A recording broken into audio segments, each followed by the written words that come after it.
Welcome back. I know I didn't post last week. Truth is, I felt really overwhelmed by the state of the world. I was like, I find it really, really challenging that we as human beings continue to identify ourselves around race, of all things, race. And that makes me not want to be generous of spirit and talk about ways in which we control, perceive, and can elevate our reality or lived experience because I'm walking around like, man, this is the bando. But I was feeling overwhelmed and disappointed and disheartened. And I took a couple of days away from my reading, but going back to my readings, I was like, okay, this is also a part of the learning. It's a part of the pendulum swing of going from feeling great, feeling good to feeling, damn, this stuff is hard. This life thing is difficult. But that's all the area in which life expands. That's how we find out the edges of ourselves. It's how we really learn and explore who we are, how we navigate through these things. And I mean, I'm still learning about who I am as a person. And one thing I'm learning is that I really do not like being overwhelmed. I knew this ages ago, but like I kind of shut down and I get quite ignorant when I feel like things are not being understood at a rate, number one, that I want them to be understood at, but also at a collective, a demographic, a group of people that I want them to be understood at, which is we are humans, which is extremely magical. Race, the idea of race is just so dumb. To attach it to identity actually makes you an inferior human being. It really does make you very stupid. But that's just my opinion. So anyway, I went back into my reading and I was like, so what's happening here? Because in this book, in the things that I'm learning about perception and reality making or manifestation or whatever you want to call it, these are all external stimuluses that are out of our control, which can then trigger the mood disorders that we were exploring in the other episodes, like anxiety or depression. If you think because of the color of your skin you're going to walk down the street and someone might do you something, you're already anxious, you're already living in fear, you're already living in hesitation, which not only causes you to limit and police yourself. As always, I'm always going to come back to the art. It squashes your art, it sits on your art, it sits on the capacity for what your art and creativity can do. So I was like, cool, bun that. I'm gonna bun feeling sorry for everybody and myself in regards to race and where the world is right now. Bun feeling sorry, I'm over that. And I want to figure out a way in which one can live not only with fulfillment, but also engaged with that which is happening in the world. And here is what I believe are some solution based ideas, because I'm a solution based babe. Okay. Let's first of all talk about perception and reality making. Reality making is natural and effortless, while at the same time, it is almost beyond belief. The universe goes to the same place to create a star as you go to see a rose in your mind's eye. The rules of reality making according to Superbrain. Number one rule, you are not your brain, but we know this already. We know the brain is a living organism that literally responds to the messages it receives from the mind. That's all it knows how to do. It's a machine, it's a computer. Our brains, we are also AI. um, Second one, you create everything about how the world looks and feels. This doesn't necessarily mean that you create the external circumstances, but how the external circumstances look to you and how they feel to you is what you create, which I found really empowering. I was like, okay, the look and feel of things is what is in my control. I need to think about those two aspects. It says perception isn't passive. You are not simply receiving a fixed given reality, you're shaping it. Self awareness changes perception. The more aware you are, the more power you have over reality. Awareness contains the power to transform your world.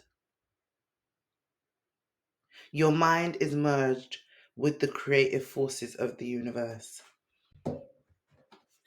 To me, that makes sense because I understand that, that which is in the stars in terms of the actual stardust is also within our bodies. But I know it's also like a meta thought, like everything, we are also the universe and all this one body. I get it. But those rules of reality making, the first time I read them, I was kind of a bit like, okay, so are they trying to say that we can just like make our own reality? Because isn't that what they call madness? Everybody is going that way and you're going the opposite way. Everybody is doing this thing and you're doing the other thing. Everybody is panicking and you're not. I'm reading this book and I'm going, are they trying to say that one should just be a mad person? Yes, that is what they're saying. I think what they're trying to explain is the way in which we relate to the external circumstances. As long as we create an internal um, landscape, internal background, and how we relate to the things that happen externally, we're always going to be able to have a sense of peace, a sense of observation, at least, over that which goes on with what you're responsible for, which is self. With self, your moods, your cells, your mind, your feelings, your perceptions, because we can't control the external stimuluses. So yeah, they are asking us in a way to move mad because we're now controlling or at least acknowledging the internal responses to the external stimuluses, which is not how majority of people move. And that's where the mad aspect comes in from, I guess. You're moving different. You're moving different. And the main reason that we're even exploring the book and reading and exploring self is because we're tired of the old patterns. Yeah. We're tired of the old ways and we want to evolve and be more connected to self, connected to our art, and connected to each other. The book is telling us to move mad, and I'm about it. That's why I said never let anybody take you for idiot, even your own mind. Let's go. And this is where I feel like I struggled last week, and the reason I couldn't really record or release an episode was that I had alleviated my own responsibility of self and my own responsibility to this commitment that I've made to be generous of spirit in this way and explore this book. I've alleviated my responsibility of that because I've allowed the external situation or the external stimuluses to affect my internal landscape and therefore manifest overwhelm and stagnation and frustration. And if I'm going to be real, anger. I was vexed at all of the race riots and all of these perceptions of us as a collective of people that are being portrayed on the world landscape. I was like, bun that. It doesn't feel like, but by allowing it to affect my then next actions, especially those actions that I've committed to self, I'm not even practicing what I preach. I'm doing all of these recordings and I'm not practicing what I preach by allowing those external stimuluses to ground me, to stall me. And I'm just talking specifically about that which I'm aware of, which is in this instance, a Superbrain Exploration podcast.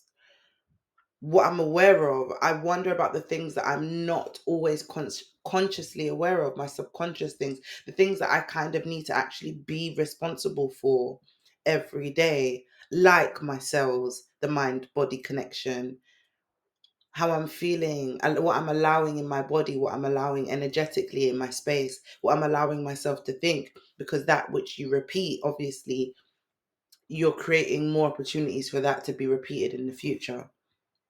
Let's go back over these rules of reality making. One, you are not your brain, which we already know. Two, you create everything about how the world looks and feels. Three, perception isn't passive. Let's talk about what passive, the Google definition of passive, because we love a Google definition. Passive, accepting or allowing what happens or what others do without active response or resistance. Interesting.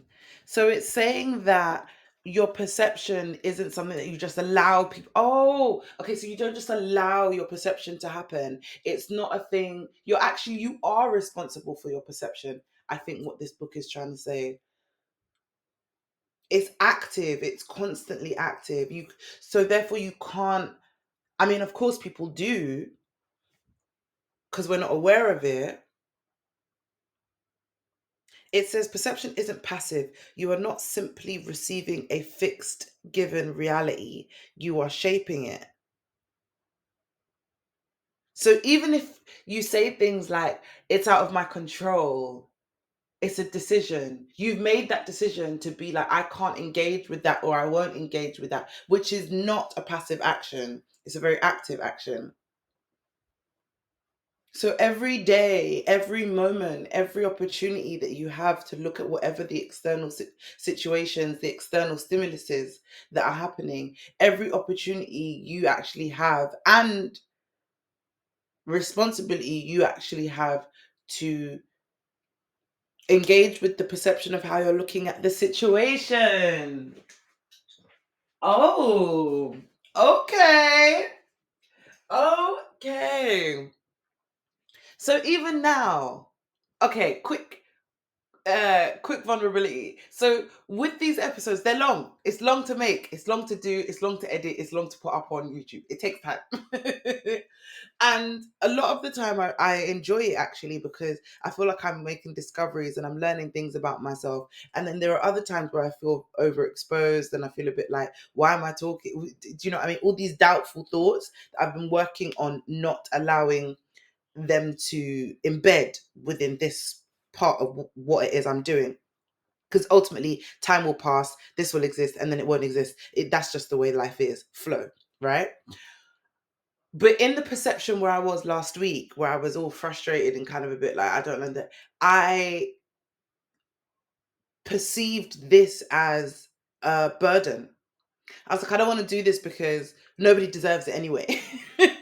Well, not even just that nobody deserves it, but what's the point of talking about these things if nobody wants to listen? If you have the tools but you don't want to use them, if we already know that race is a construct, why are we still engaging with these really old and quite boring ways of connecting or communicating with each other? Because regardless, coming together and being in a protest, whether you're alt-right or whatever, is about communication and communion.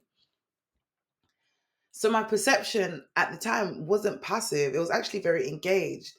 And the fruit, I guess, the outcome was that I missed an opportunity to explore that which I was feeling last week, not only, but also missed an opportunity for the listeners that do um, come back every week to also have some kind of acknowledgement that we're all in this together. And for me, what I respect as a person, as a solution based babe and an action um orientated person, I don't like that. I don't respect that. I don't respect that of myself, allowing my external stimulus to alter my perception of what it is I believe is deserved. That's a big thought. That's a really big thought. But I feel like that is a really great point. Perception isn't passive. How you perceive things, how you receive things is not somebody else's responsibility. It is your own. We're here for that. We are here for that. Self awareness changes perception. Now, going off just the rapping that I was doing just now, self awareness. Let's get into this Google definition of what we mean by self awareness as well, because we want to get this right. Self awareness, a conscious knowledge of one's own character and feelings. Okay. So when you are conscious, quickly, let's define conscious. I'm sure we've done this in another episode as well, but let's just do it again anyway. Conscious. Aware of and responding to one's surroundings. So if you are aware of and responding to one's own surroundings, you have knowledge of one's own character and feelings, which then therefore changes your perception, which is fact. Actually, that makes sense.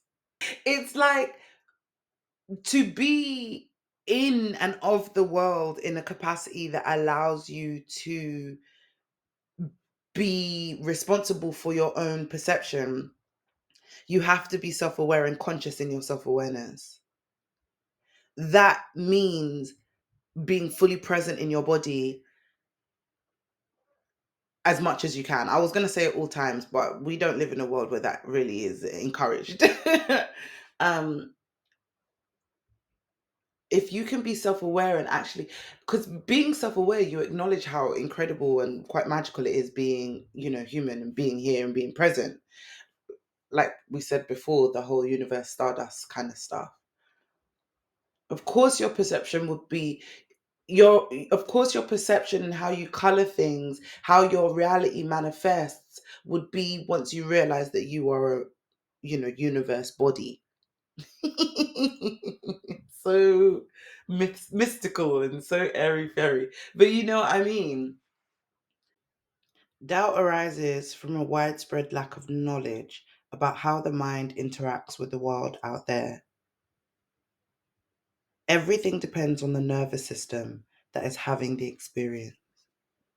Basically, let's put it like this: you carry yourself in a manner which is, i am I am light, I am part of the universe, I am chosen. If you're religious, I am God's child. This, all of those affirmative words, those kind of affirmative language that we need to be speaking to ourselves daily so that we have access to it just naturally anyway. If you carry yourself around with that, the way you perceive the world is also going to be with that. That's just 101. We don't even have to break that down in the same way we break down the other one. We know that already. We actually just really need to reinforce talking to ourselves with affirming language, affirming, empowering, championing style language, and also not discourage others when they do that, when we hear other people do that, because I think we start to think it's arrogant. Maybe it's the Englishness in us on this side of the pond, that humility, and we don't really talk about our wins and that kind of stuff. But if you hear somebody else doing it, bigging up themselves, yeah, no, go on, because they know something about themselves that we also do not know, and we need to find out about ourselves. That's fact. The more aware you are, the more power you have over reality. That makes a lot more sense now. Definitely. Awareness contains the power to transform your world. Agreed. If your world is what you are responsible for, which is self, and that is the only thing you are responsible for, unless you are a parent, I guess, and you have kids. If your world is this, awareness, being aware of who you are in it, how you carry yourself, what you feel in it, what your cells are doing constantly, what your mind is doing, what the narratives and thoughts are doing. Oh, sorry. I'm excited today.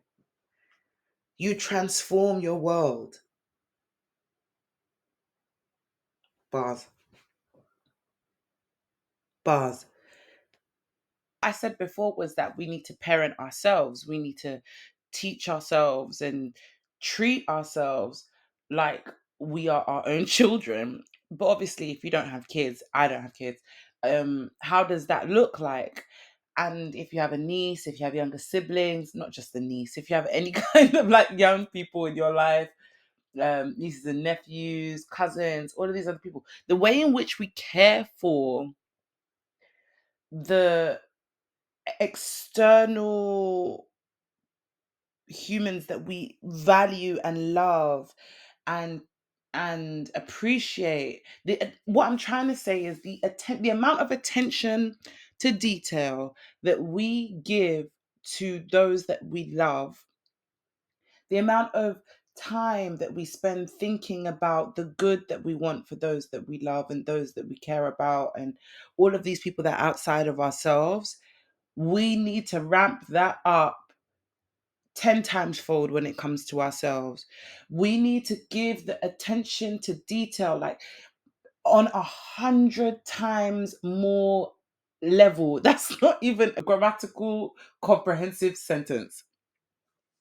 But like the way we are with newborns, the absolute obsession that we have with babies and small children, little people, the way we watch them, the way we study them, the way we want good for them, the way we would do anything to protect them, the way we would say things to encourage and empower them.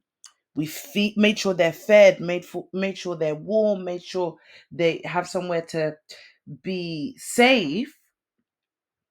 All of those things need to be directed inwardly. It doesn't mean that it should be lessened outwardly if you do have a niece, that you have to remove from something else in order to pour into your own. That's not true, because you can, of course, pour into yourself in a way that you've never poured into anything before and still have more than enough to pour into other people. You have to pour into yourself in order to be able to pour into anyone else honestly and with true intentions and fulfillment.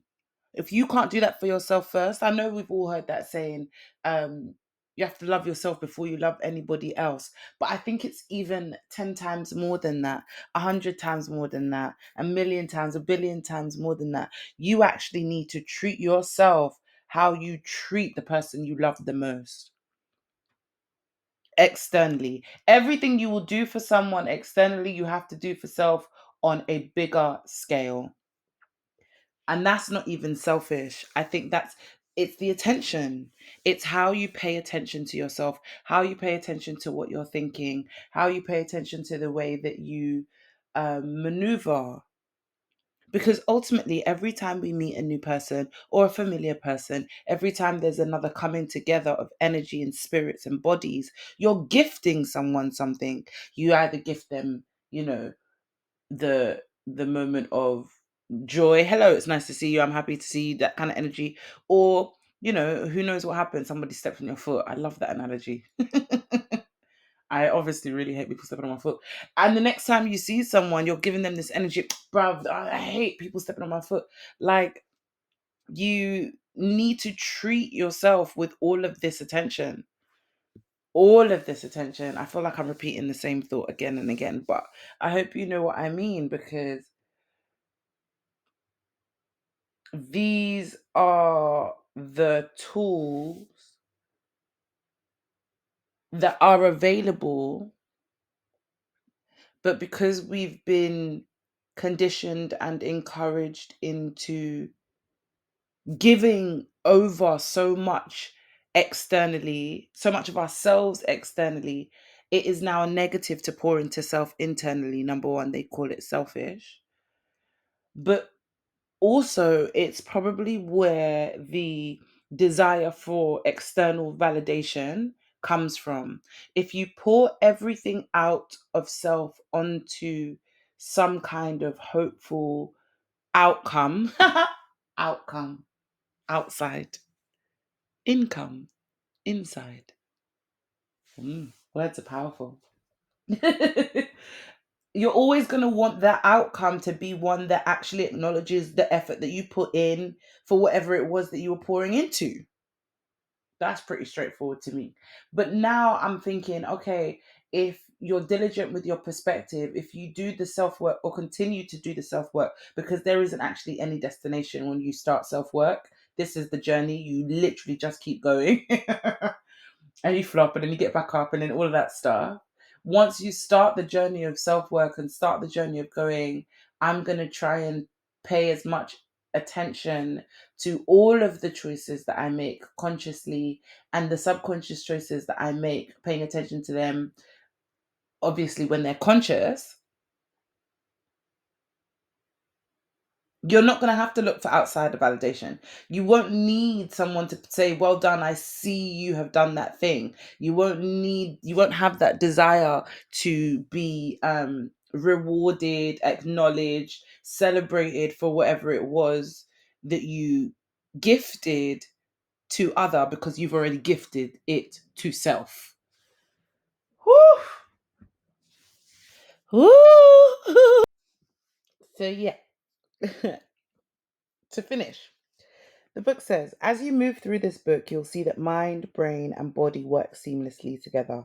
I have an episode where I explained mind, body, and soul or heart. I can't actually remember. Neither do I remember anything I said in that episode. But it's about art and how it's an holistic experience what we do as storytellers. If you're a storyteller listening to this, life is a continuous process. The deeper you master this process, the closer you are arriving at the goal of superbrain. A researcher like Rudy, looking at data about neuroplasticity, can marvel at how the brain creates new pathways, which means we get to marvel at how the brain creates new pathways, which I'm always marveling at because I think it's incredible. But the greater wonder is that mind can create matter.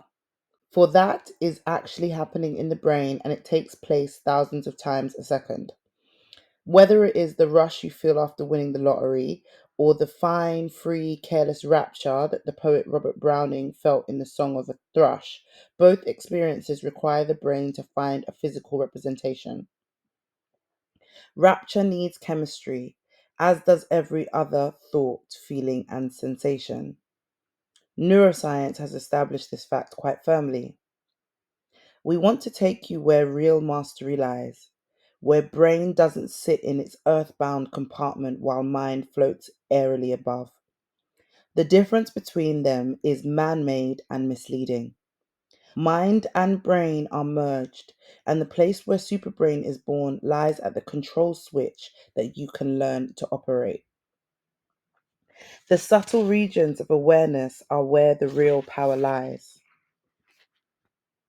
When someone steps up to receive the Oscar for Best Picture, they often exclaim, "This is a dream come true." Dreams are subtle but powerful. Your personal vision sets the course of your life in motion. But first, it must set the brain in motion, after which comes action, possibilities, opportunities, lucky breaks, and everything needed to make a dream come true. This process we call reality making. It's a continuous unfolding, and although science pays attention to the products of the brain, i.e., the synapses, electrical potentials, and neurochemicals, these are gross expressions. Like, and when they say gross, I imagine they mean like large, grand, big, right? Reality begins at a much subtler, invisible level. How then do you take control of reality making? Well, we've just explored it a little bit. Give it a go. Give it a I don't even know what I'm trying to say. Obviously, none of this stuff happens overnight, innit? I definitely do believe that my life has transformed and evolved in a way that I definitely enjoy more. I don't feel like helpless when I'm overwhelmed or sad or disappointed. I feel very much present in my emotions, in my body, in my feelings. And then I go, okay, I felt this now. What do I need to feel better? What do I need to do to get my head right, to get my mind right, get my body right, and get moving? Because stagnation does not breed fruitful fruit. If you know what I mean. We can't stall. If we got in the car in the first place, we got somewhere to go. We don't have time for stalling. We got to keep it pushing, keep it growing, keep it evolving, you know? There was also another thing that was happening as to why I didn't upload these episodes. And because the language in the book sometimes can feel quite profound and quite epic, when I listen back to these episodes and I'm trying to, get all of my subtitles right and getting the pictures where they need to be and stuff, sometimes I'll listen to the podcast episode and be like, oh my gosh, I sound like I'm preaching.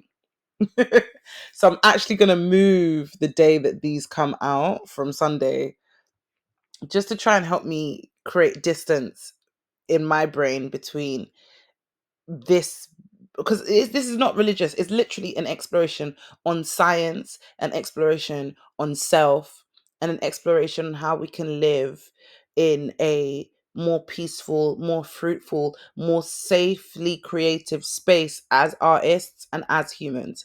That's what this is. So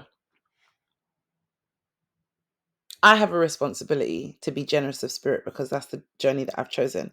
If you want to listen and go on this journey with me, thank you so much for listening. I really appreciate it. Like, it's great to talk to people about these things when they approach me in the street. And I feel like we're learning together, growing together, and that's it's a gift. And I'm really thankful for that. So we're going to keep pushing. We're going to get, and this isn't even me going in depth in this book. This is what I mean. Like, I really hope if you are listening to these episodes, you go and buy this book, because there's so much more gems in here. And that's not even me doing product placement or influencing. The book is, I think, quite fantastic. So anyway, thank you for listening. I hope you have a great week. Let's keep doing it again. We'll be back again. We go again.